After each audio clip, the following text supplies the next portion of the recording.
Good morning, this is Gary Edwards, and it's week 6 of the songwriting class, so we're rolling right along. Today we're going to talk about technical matters and computers and peripherals, that sort of thing. But I want to mention first that I'm not being paid to endorse any of these products, so I use these products. I'm not getting any extra money for teaching them, and these are the products that I recommend to my students. Now, you have two choices of computers. Basically, there's the Windows computers, and there's the Mac type of computers, Macintosh computers. Now, some people also program using the Linux computers, but I've never even explored that aspect of it. I used a Windows computer for 20 years, and the last program I used was called Windows 97.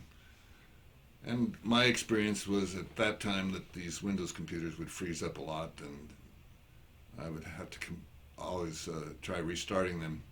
I'm going to talk about the benefits and advantages of both types of computers, though. All right, so I use a Mac computer, and I like it because it's good for using music and video and graphics, and it's user-friendly. It comes built in with a lot of software, so it's more expensive. I used a Mac Pro laptop for 9 years and basically made feature movies and took it with me wherever I went. And when that started going haywire, then I upgraded to a Mac desktop computer. But of course, the disadvantage is that it's difficult to take it with you. But there are times when I have actually packed it up in the box and carried it with me to another location. The thing about the Mac computer is it comes with a lot of built-in software. So even though it's expensive up front, you save money by not having to buy a lot of extra software afterwards.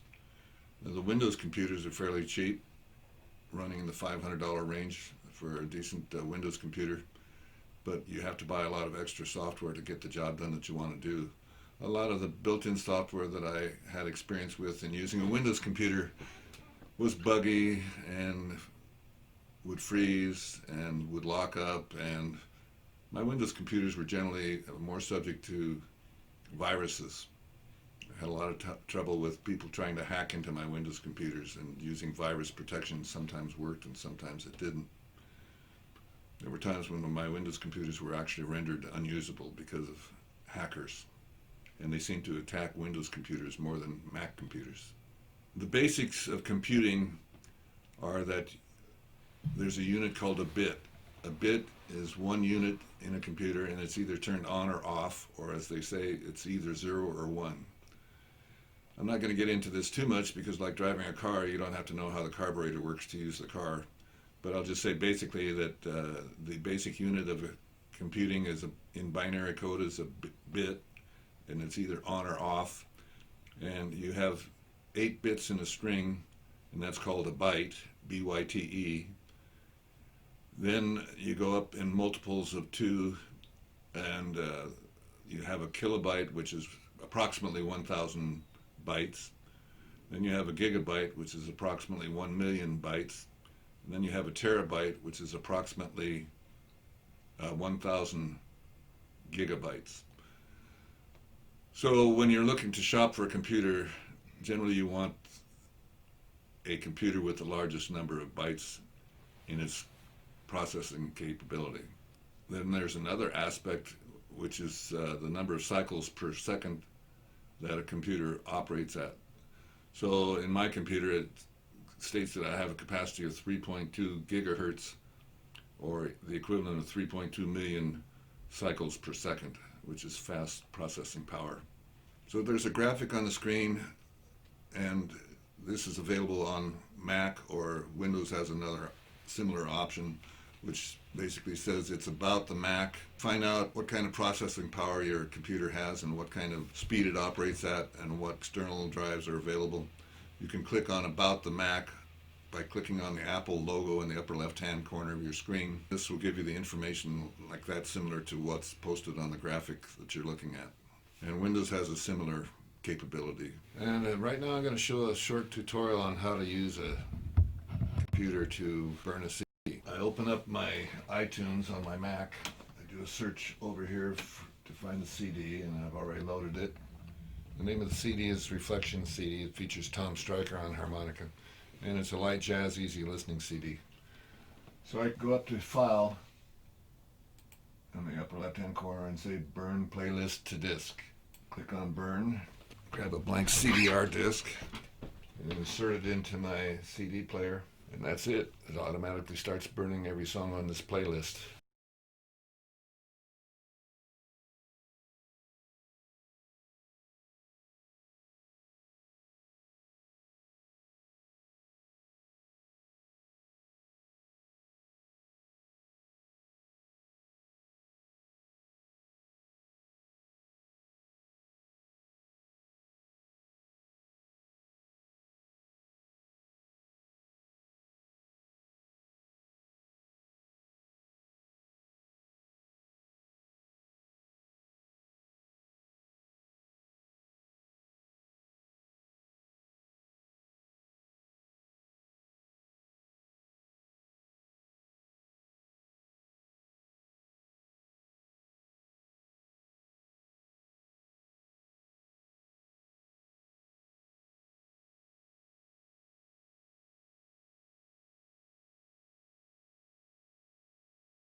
On my iTunes, I've loaded up a list of one CD called Reflections, and now I'm going to print out a list so that you can have access to it after you burn the CD.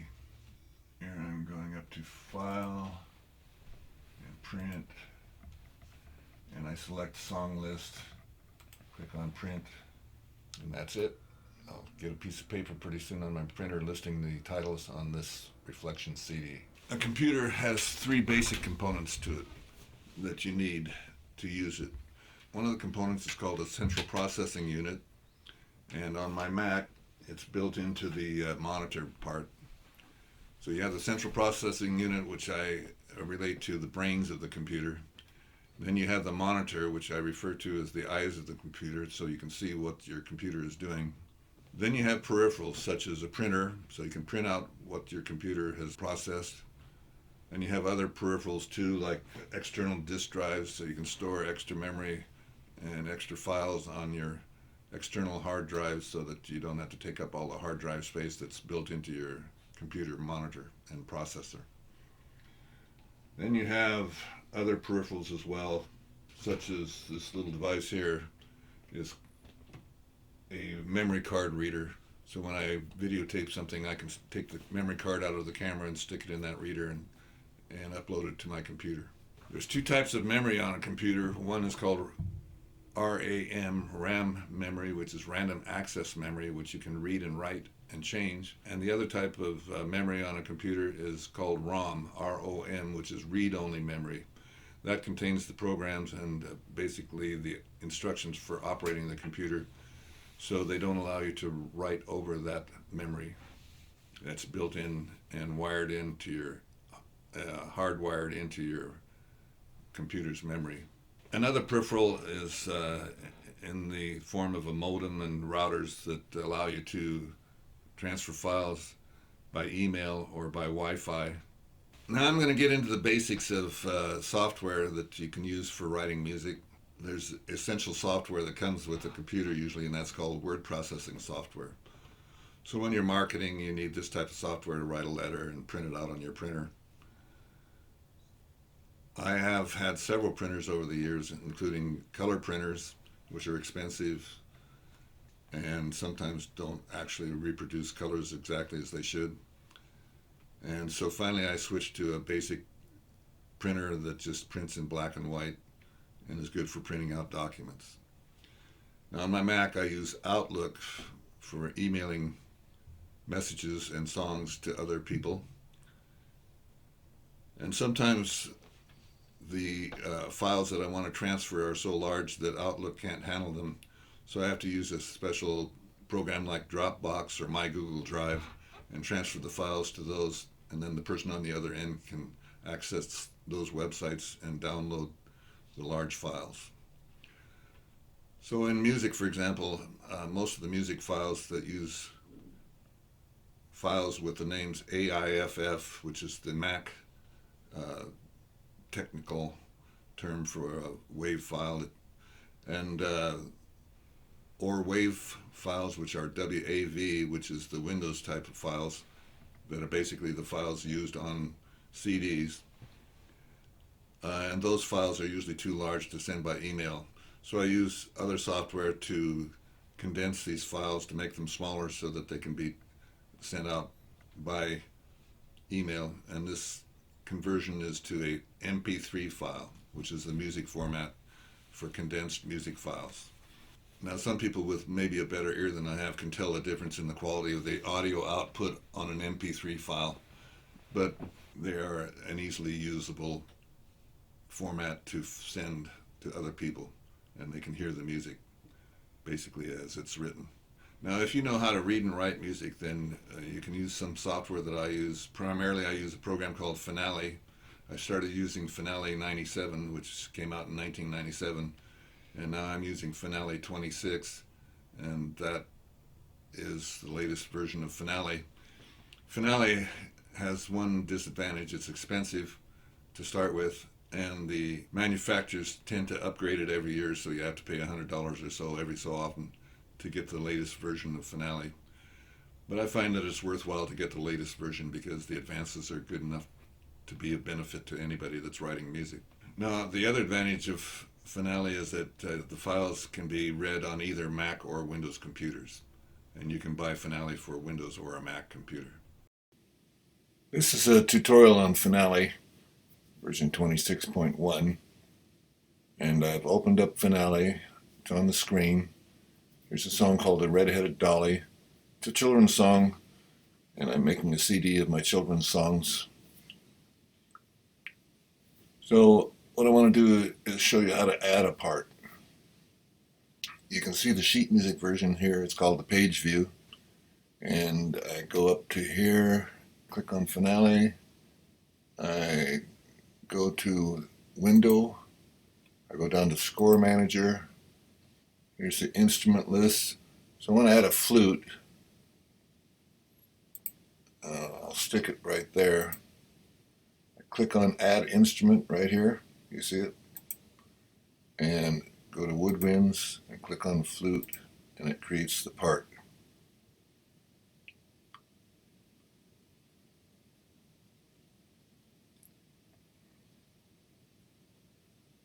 There you see it down below the piano. Well, I want to move it up, so I just go over here and grab it and move it up above the piano part.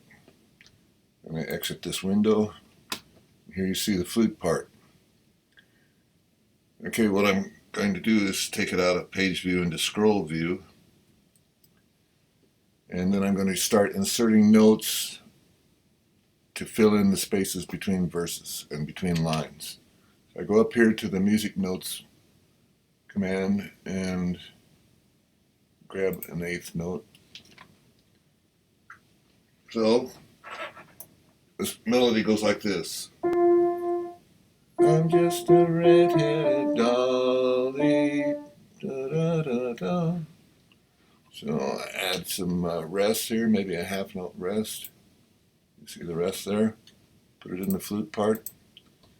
And then add an eighth note rest. And I've got a D minor chord, so I'll make some notes consistent with the D minor chord. Like right here. Okay, I want an eighth note, not a 16th note.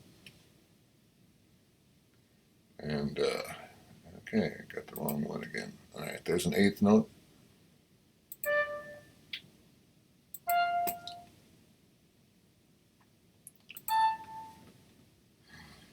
And end on a G.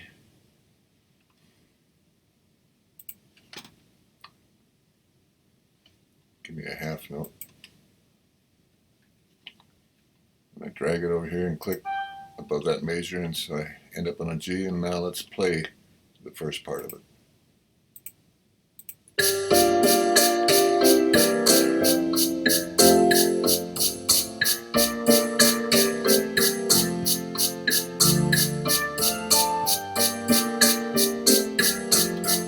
You heard the flute part that I inserted there.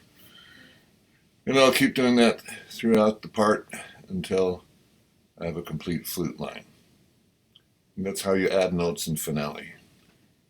Let's just take a look at Finale. You can see the score here. I've got the voice part, the flute part, piano part, electric guitar with just the rhythm and inserted in notes there, electric bass, and a drum set. Alright, so that's Finale, and I find that it's a great music writing program that I've been using since 1997 with upgrades almost every year. Thank you very much. After I've created this flute part for the song called Red-Headed Dolly, I can save it in several formats as an AIFF file or as a Midi file. Midi stands for Musical Instrument Digital Interface, and that is basically a file that controls other players. Midi used to be a one-way only command software, but now it is bidirectional. The latest version of Midi, called Midi 2, is bidirectional. You can create the music in Finale, export it to Pro Tools or some other program as a Midi file, and then select different sounds.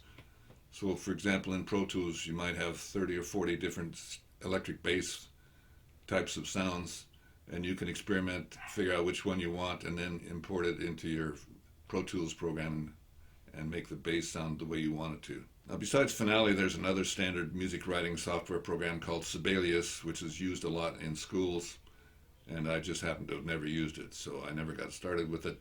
But it does create files that are compatible with Pro Tools, so that's one advantage of using Sibelius. Sibelius and Finale are the two standard music writing programs, but you can find less expensive programs.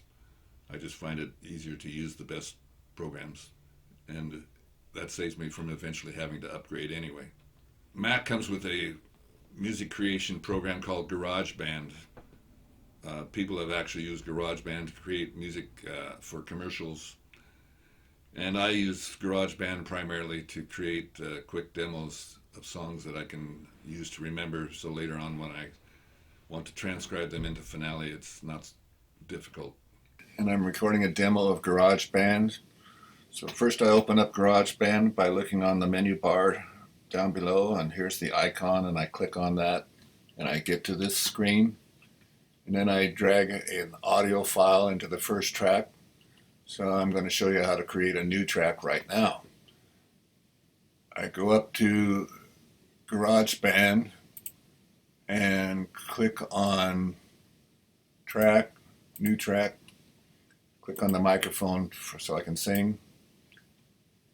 It creates a new track here called Audio 2. I click on voice, compressed vocal, and now I'm ready to record the harmony.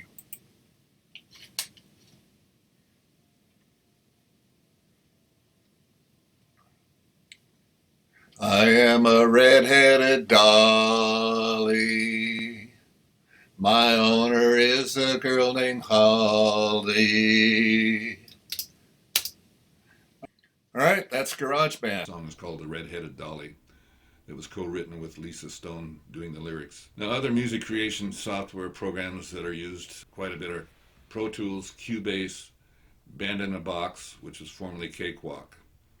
And then there's another type of music creation program called editing software. The best version of that is a program called Adobe Audition, which comes with the Adobe Premiere package for creating videos. Adobe Audition was formerly a shareware program called Cool Edit. Now, Adobe Premiere, which is used for creating movies, contains several different components, including Adobe Audition, Adobe Premiere, and Adobe Premiere also includes a program called After Effects for creating special effects on your movies or videos. Now, the Premiere package, the way I understand it, if you buy all of the components, well, you can't actually buy it anymore.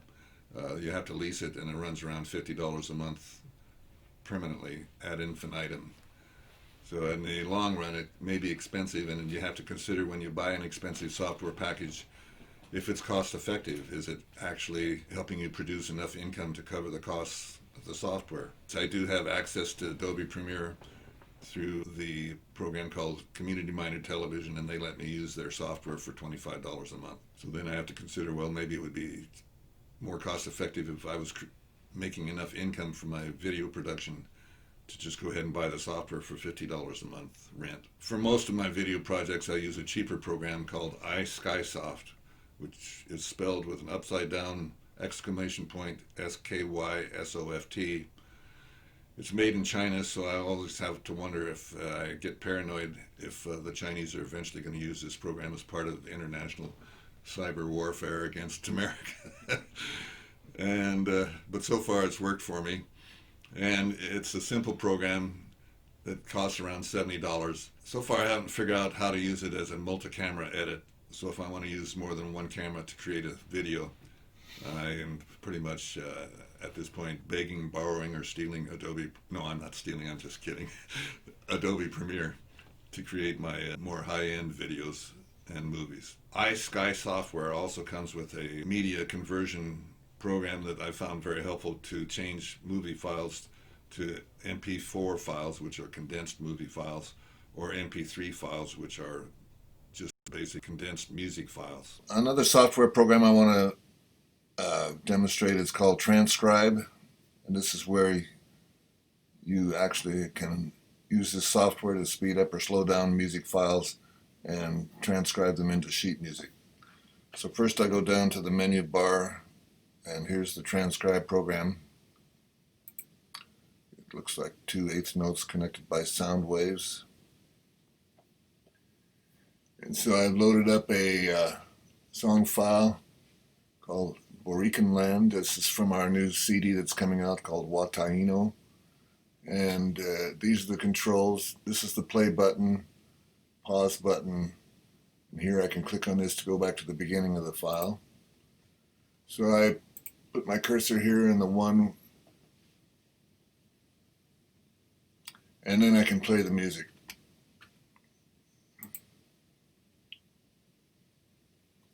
Okay, I'll click on my sound button.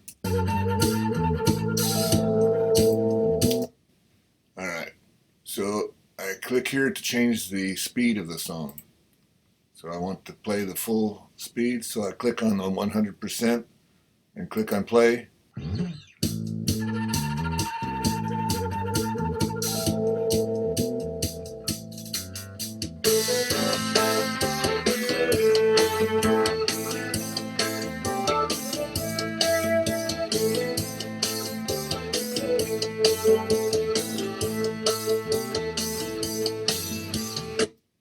All right, and there's the first line of the song. It's an instrumental, so we don't have to worry about lyrics for now. Now I want to slow it down, and I want to add the beats so I can tell where the beats come in.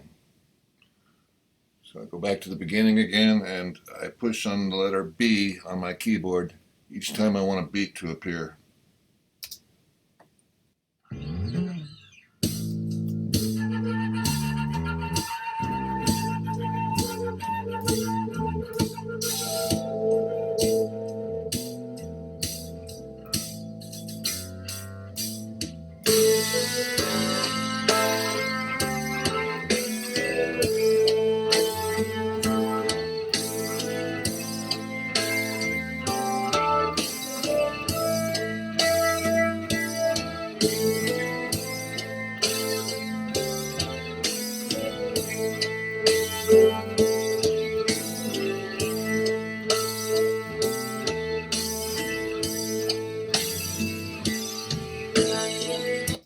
And there you have the first 12 beats slowed down to 50%.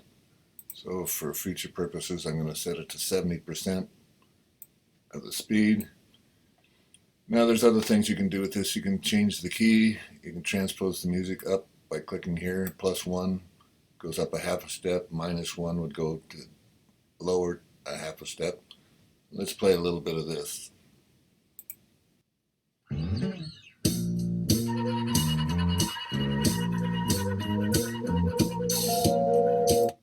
You can hear it change the key of the music, and this makes it easy for transcribing. Now by transcribing, I mean converting a sound file into sheet music. So after I get my settings complete, and here I want to delete this beat because it was a mistake. I just go click on it and then click on delete this marker. See, and I can move this beat over here if it wasn't quite right when I set it.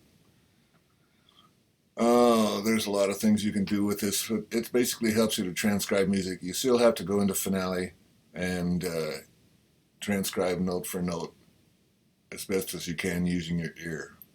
So like I can highlight a measure and it'll keep repeating that measure. And I can even highlight one beat if there's a lot of notes in one beat. I'm going to set it back to the original key, and I'll play a little bit starting with measure 2. As you can see, I already added the measure numbers before I opened up this session, and I can move those around to match the beat. So here we're going to just click on play.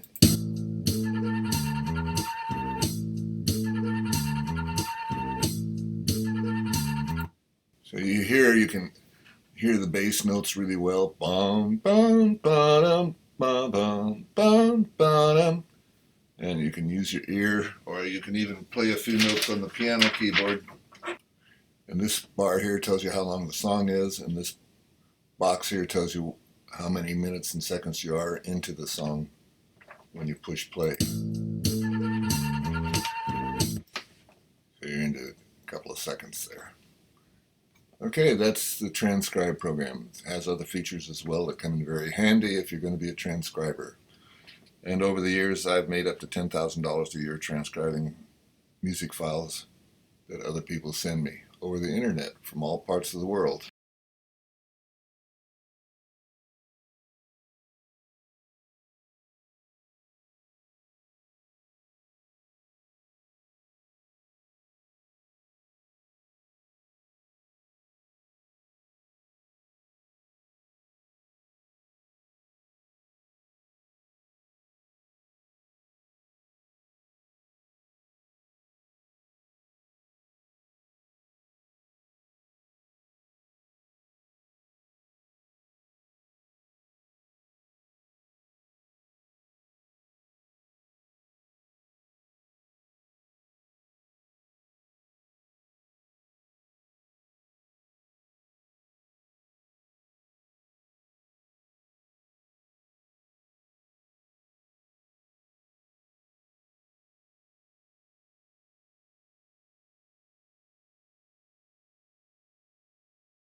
so that's the Transcribe program. I'm going to talk about the Pro Tools program, which is kind of the standard for movie soundtracks.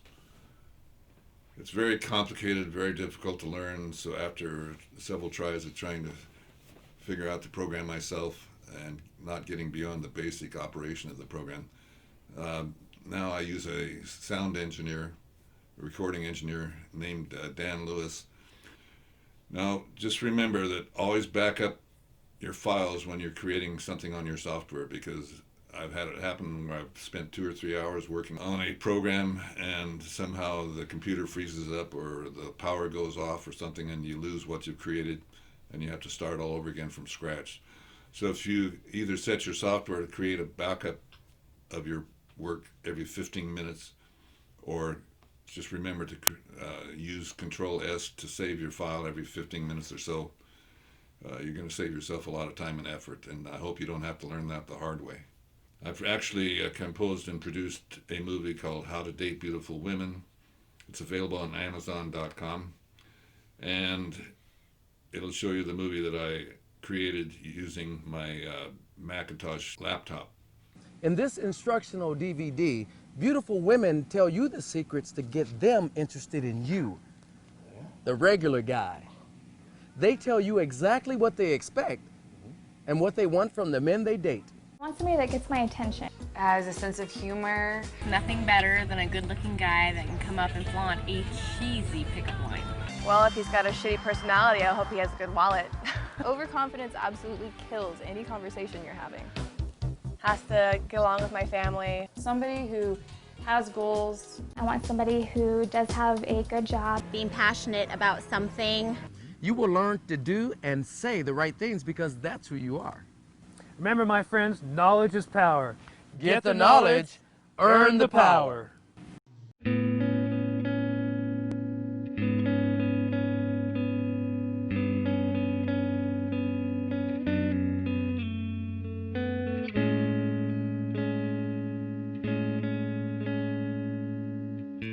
Looked into your windows, see inside your soul.